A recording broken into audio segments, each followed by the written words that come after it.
Pokemon Scarlet and Violet brought some super interesting and fun Pokemon to use in competitive. And while the meta is still very fresh and people are still developing new techs left and right, but there are a few Pokemon that I think are definitely very viable and I can see them being at the top of the usage ladder for a while.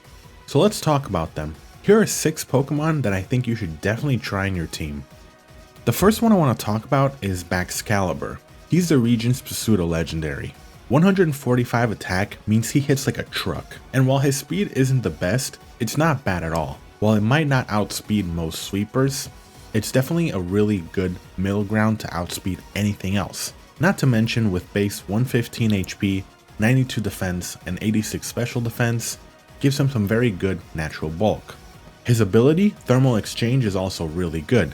It gives you an attack boost when you get hit by a fire move. While this may be risky, it still makes him a good switch in into something that you know that you're going to survive, and you're able to set up a Dragon Dance on the switch, and now you're +2 attack and +1 speed, putting him in an optimal position to sweep. He also has a really powerful signature move in the form of Glaive Rush, which is a 120 base power dragon move and doesn't lock you in like Outrage. He does have some downsides. His speed only being 87 means he gets outsped by most dragon types.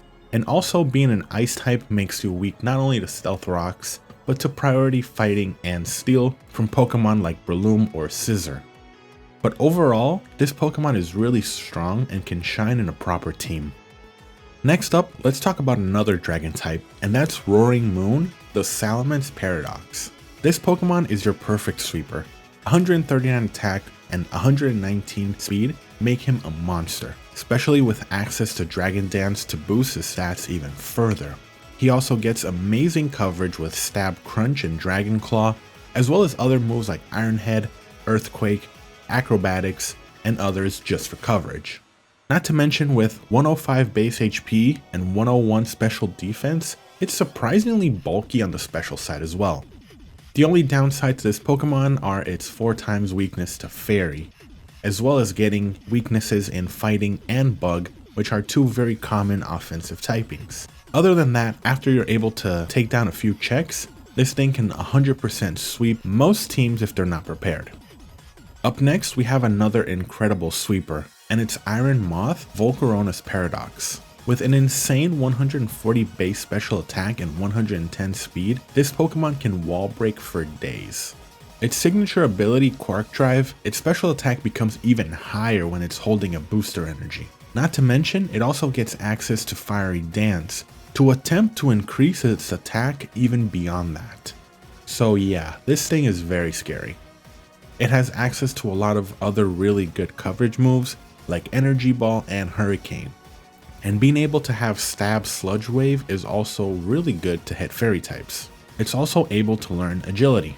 With that high speed, there's very little anyone can do versus it. The only downside to this Pokemon is the fact that it is weak to Stealth Rocks, and if you want the booster energy buff, you can't have heavy duty boots.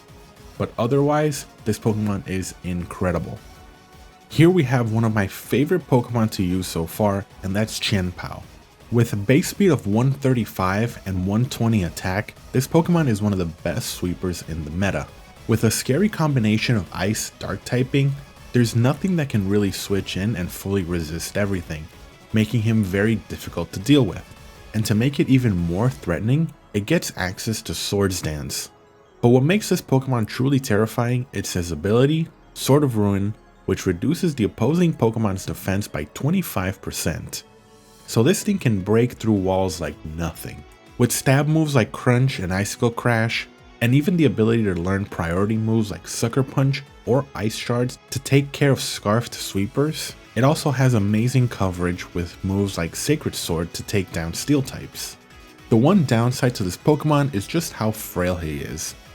His defensive stats are not very good, and his typing makes him very weak to priority Mach Punch. He is also weak to Stealth Rocks, which makes it a hard choice between heavy duty boots or an offensive item like Life Orb or maybe even a choice set. But other than that, this Pokemon is an incredible threat.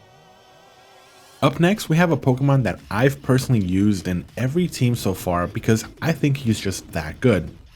And that's Iron Threads, the Donphan Paradox. While this Pokemon doesn't stand out too much in terms of one specific thing, I just think it's such a solid Pokemon overall. His typing is fantastic, he has access to Rapid Spin, and the stats and move pool to really benefit from the speed boost. You don't really need much investment in speed to be able to outspeed a lot of things after one Rapid Spin. He also gets access to Knockoff, which not only is an awesome move on its own, it's also super effective against any ghost types trying to switch in on your Rapid Spin. Its attack is pretty good as well. With 112 base, it can cause some damage with Stab Earthquake and Iron Head, and it still has that natural 120 defense bulk. The only thing it does lack in a little bit is special defense, but if you pair it with an Assault Vest, that problem tends to go away. He can even learn Stealth Rocks or Ice Spinner if you're trying to run a more defensive set. He does have its own problems though. His attack isn't the best, so he's not the most reliable sweeper even though you can boost his speed. Also, for a tank, he does have the lack of a good recovery move, so you have to choose between Assault Vest or Leftovers, or if you're going to go for a more offensive item. Overall though, I think this Pokemon is super solid and versatile and can honestly fit in with pretty much any team. And last but certainly not least, we have Palafin. Now this Pokemon is just an absolute powerhouse. Once you get it to its hero form, which shouldn't be hard at all since all you need to do is switch out, he gets 160 base attack and a super decent 100 base speed, with also some really natural bulk in HP and both defenses. This guy can certainly take a hit. It also gets an incredible priority move in Jet Punch, as well as other good coverage moves like Close Combat or Drain Punch for Steel types. It also learns Zen Headbutt, Ice Punch, or Grass Knot for even more coverage against Ground, Psychic, Dragon, and Poison types. You can run him with a Banded set as he gets priority, or even a Bulk Up set works really well with like Drain Punch. Honestly, this Pokemon is just a beast, and if you're playing competitive, you always need to keep him in mind while building teams, because if you don't, he will wipe out your whole team. And that's going to be it for this video. I would love to know which Pokemon have you been trying in competitive. If you enjoyed this video, be sure to leave a like and subscribe to my channel for more. Thank you so much for watching, and I will see you in the next one.